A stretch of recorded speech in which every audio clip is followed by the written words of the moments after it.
Anthony Blinken a rencontré mercredi à Tel Aviv des parents et des sympathisants des otages israéliens toujours détenus par le Hamas, désigné par les États-Unis comme un groupe terroriste. Blinken en est à son 7e voyage dans la région depuis que la guerre entre Israël et le Hamas a été déclenchée par une attaque du Hamas le 7 octobre.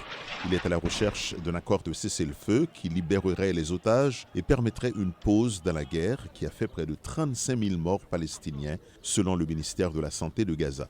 Pour Blinken, Israël avait fait d'importantes concessions pour permettre aux Palestiniens de recevoir davantage d'aide et parvenir à un accord de cessez-le-feu. C'est donc, dit-il, au tour du Hamas d'accepter l'accord qui est sur la table.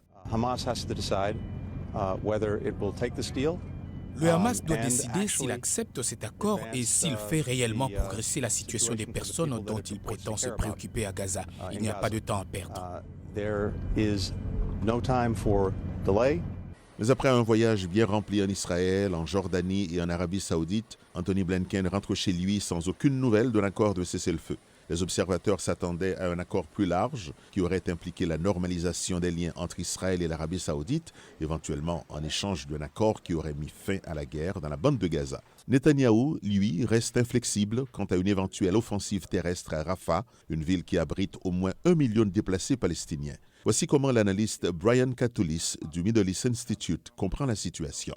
Je pense que le véritable obstacle réside dans le fait que le gouvernement israélien, dirigé par le Premier ministre Netanyahou, comprend des voix qui s'opposent fermement à la création d'un État palestinien.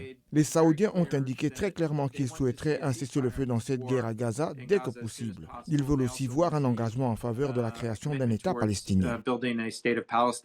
Katulis a déclaré qu'il s'était rendu en Arabie Saoudite la semaine dernière et que de nombreux progrès avaient été réalisés en ce qui concerne un pacte de défense ou d'autres accords bilatéraux entre Washington et Riyad, mais pas en ce qui concerne un accord plus large avec Israël.